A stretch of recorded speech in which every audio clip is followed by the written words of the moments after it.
You can practically feel the heat radiating off the grass. The blistering, unforgiving sun of the Arizona desert in August isn't just a backdrop, it is a literal proving ground. It is right here, in the absolute grind of training camp, where NFL dreams are either forged into reality or they just quietly slip away into the dust. Look, every single snap out there is being scrutinized, every missed assignment is recorded, and every unexplained absence? Well, that gets magnified 100 times over by a coaching staff that is desperately looking for any reason to trust or, frankly, to doubt the men on their 90-man roster. Today, we are completely dissecting Day 9 of the Arizona Cardinals 2026 training camp. But listen, we are not just looking at a reel of practice highlights here. We are looking at a camp that is actively, right this very second, defining the trajectory of this franchise's entire upcoming season. We are looking at a team that is standing on a razor's edge. On one side, they are balancing this immense, undeniable offensive promise, and on the other, terrifying defensive uncertainty, the kind that keeps general managers awake at 3 in the morning. Before we completely unpack the tension, the cutthroat roster battles, and the absolutely crucial injury updates that are shaping this team right now, I want to remind you that you are watching NFL Nexus. If you want to understand the game beyond the basic headlines, make sure you subscribe to the channel, like this explainer, and comment down below on what you thought of today's breakdown. And hey, if you truly want to support the deep dive cinematic analysis we do here, consider becoming a channel member. Now, the Cardinals are currently staring down a massive dilemma, one that could permanently alter the landscape of the entire NFC West. Okay, let's dive into this because this right here is the giant shadow hanging over the entire Cardinals facility right now. When a front office opens up the vault and invests heavily in a marquee free agent, the expectation is absolute, right? The expectation is that this player immediately becomes the gravitational center of your entire defense. They are supposed to set the tone in camp from day one. They elevate the guys around them just by being on the field and commanding double teams. They literally intimidate the opposition before the season even kicks off. They are your anchor. But what actually happens when that gravitational center is simply missing? The Cardinals are currently operating their defense with a phantom at the edge. The system is being installed, the schemes are meticulously drawn up on the whiteboards in the meeting rooms, but the man meant to execute the most critical, game-changing assignments, he's watching from the sidelines in street clothes. And I need to stress this. This isn't just about missing a few reps in early August. This is about an entire defensive unit trying to build an identity. They are trying to build chemistry, they're trying to figure out their pass rush choreography, all while their most vital game-wrecking piece is completely removed from the equation. The psychological toll this takes on a defensive coordinator cannot be overstated. You are essentially preparing for war without your best soldier. You're installing all these complex blitz packages that lack their primary weapon. And guys, that clock is ticking incredibly loudly toward week 1. To truly grasp the gravity of this absence, we have to look at the exact caliber of player we are talking about here. We are talking about Josh Sweat. Let's walk through this timeline together, because it perfectly illustrates the steady, undeniable rise of a truly elite NFL edge rusher, and exactly what is missing from the Cardinals' defensive line right now. Go back to 2018. Sweat is drafted out of Florida State, and he brings this terrifying combination of length and just raw, unadulterated athleticism to the professional level. He was a physical marvel. Fast forward to 2021, and he had honed all that raw power into elite, violent hand technique, earning his very first Pro Bowl selection. He then goes on to play a pivotal, undeniable role in the Philadelphia Eagles Super Bowl LCIX championship run. I mean, he wasn't just a guy on the roster during that run, he was a driving force. That specific championship pedigree is exactly why the Cardinals opened their checkbook and signed him in free agency ahead of the 2025 season. They brought him to the desert for a very specific reason: to change the culture, to inject a winning mentality, and, quite simply, to terrorize opposing quarterbacks. And he immediately rewarded that investment. He started all 17 games in his first year in Arizona, immediately becoming the absolute bedrock of their defensive front. But now, in 2026, all of that incredible momentum has ground to a sudden, screeching halt. He is sitting on the active/physically unable to perform list, leaving this massive, glaring void on the practice field that no backup, no matter how hard they try, can truly fill. And what's really interesting about this slide is the sheer, unadulterated production that number represents, 12.0.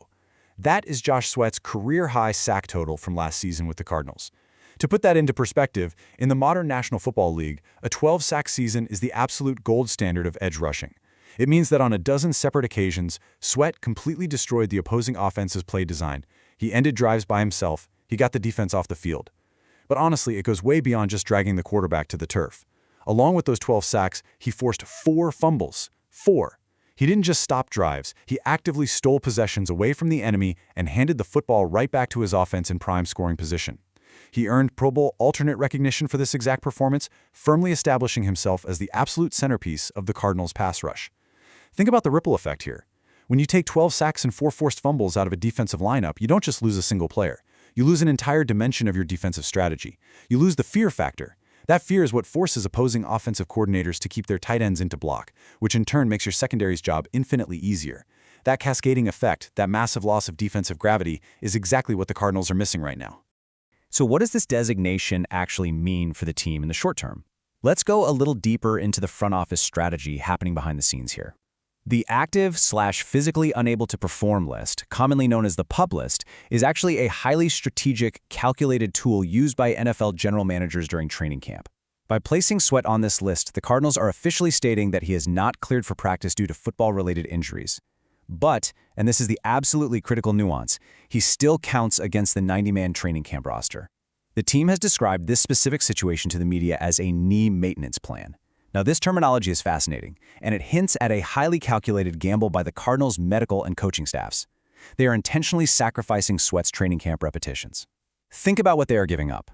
They are forfeiting the cardiovascular conditioning, the run game recognition, the split-second timing that only comes with live summer practices, all in exchange for long-term preservation. Because he is on the active/PUP list, the organization retains total flexibility. They can activate him at any point before final roster cuts. The franchise appears completely content to sideline their star, prioritizing his long-term structural health over August reps, desperately hoping to have him fully armed and operational by the time the regular season lights actually come on. It is a massive, high-stakes game of medical poker. But this brings us to the sometimes maddening reality of daily press conferences and the subtle art of NFL coach speak. First-year head coach Mike LaFleur was heavily pressed by the media on Sweat's status, and he offered a phrase that sounds pretty encouraging on the surface. He said Sweat is continuing to build. Now, while continuing to build implies forward momentum in his recovery, LaFleur deliberately stopped short of providing any definitive timetable for Sweat's return to the field. He emphasized, very carefully, that there is currently no timeline for Sweat or any other player on the PUP list. No timeline. In the hyper-pressurized, panic-inducing environment of August football, no timeline is the exact phrase that keeps general managers pacing the floor and fans awake at night. It is the great unknown.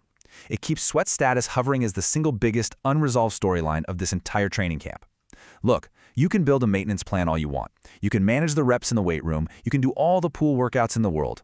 But until the cleats actually hit the grass and the player physically tests that knee against the 300-pound offensive tackle firing off the line of scrimmage with bad intentions, the uncertainty remains a heavy, suffocating cloud over the entire defense.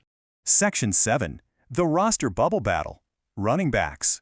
And this brilliantly illustrates the absolute sheer panic of life on the edge of an NFL roster. As if the anxiety surrounding the defense wasn't enough, we must now shift our focus to the other side of the ball. The roster bubble is without a doubt the most ruthless, unforgiving aspect of the NFL calendar. For the established stars, August is just about timing and staying healthy. But for the men on the bubble, every single practice rep is quite literally a high-stakes job interview with massive financial and career implications. On one side of this fierce battle, we have Trey Benson. As preseason play gets underway, Benson is sitting firmly on the bubble. He is fighting for his professional life. But on day 9, he had a full-blown, unexplained absence from practice. When Coach LaFleur spoke to reporters beforehand, he made absolutely no mention that Benson wouldn't be present. In the National Football League, it is a universally understood truth. Your greatest ability is availability. When you are fighting tooth and nail for a spot on the final 53-man roster, a mysterious absence is the absolute worst-case scenario. You cannot put film on tape from the locker room. You cannot prove you know the blitz pickups if you aren't in the huddle when the play is called. And on the other side of the screen, we see exactly why this is so devastating for Benson.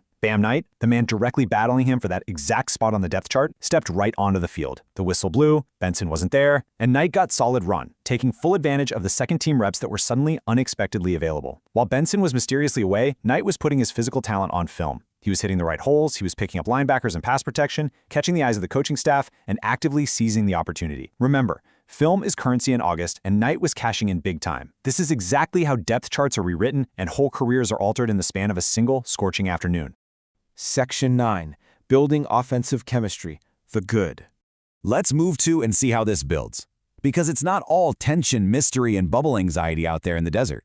A successful training camp is ultimately about building a foundation of timing and trust. It is about forging that invisible thread that connects a quarterback to his receivers before the ball is even snapped. And right now, that is translating into the strongest, most undeniable connection on the entire Cardinals roster, the bond between veteran quarterback Jacoby Brissett and tight end Trey McBride. If you're a Cardinals fan looking for a beacon of hope amid all the defensive injuries and roster drama, this is where you need to focus your attention. Throughout camp, McBride has been continually targeted by Brissett. They are establishing a rhythm that is proving incredibly difficult for linebackers and safeties to disrupt. What is truly impressive here isn't just the flashy one-handed highlight grabs that make the evening news.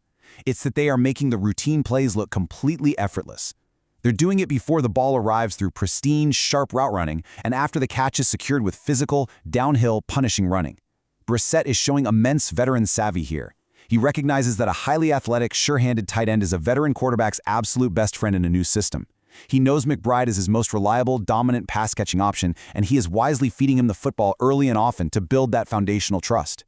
Yet, Brissett is doing this while still managing to spread the ball around the field just enough to keep the secondary honest. This isn't just a panicked quarterback forcing the ball to one guy. This is a master orchestrator identifying his primary weapon and using the immense defensive gravity that McBride commands to open up the rest of the playbook for everyone else on the field. Honestly, if the defense struggles early in the year without Josh Sweat, this Brissett-McBride connection looks like the lethal offensive engine that will absolutely have to carry this team. So, we arrive at the ultimate question as the clock violently ticks down toward the regular season. How do these three incredibly distinct, highly volatile storylines converge? On one hand, you have an entire defense collectively holding its breath, executing a delicate, high-stakes medical maintenance plan for their superstar Josh Sweat, with absolutely no definitive timeline in sight. They are practically praying their 12-sack cornerstone can return in time to anchor the pass rush before Week 1. In the offensive trenches, you have a cutthroat, unforgiving running back battle where unexcused absences could quite literally cost Trey Benson his livelihood, while Bam Knight capitalizes on every single given rep to steal a roster spot right out from under him. And lifting the entire operation up, keeping the hope alive, is the undeniable emerging chemistry between Jacoby Brissett and Trey McBride. An offensive engine that is firing on all cylinders and might just have to shoulder the burden of this entire franchise early in the year. By the time the final 53-man roster is set, the Arizona Cardinals' true identity will be locked in. Will the defense be whole? Will the bubble players survive the gauntlet? This is the pure, unfiltered drama of the NFL, and we will be right here to track every single snap, every front office decision, and every massive consequence. Thank you for joining me on this deep dive. Remember to subscribe to NFL Nexus, hit that like button, drop your thoughts in the comments below on how you think this camp shakes out, and become a channel member to support more cinematic explainers just like this. Until next time, keep your eyes on the gridiron.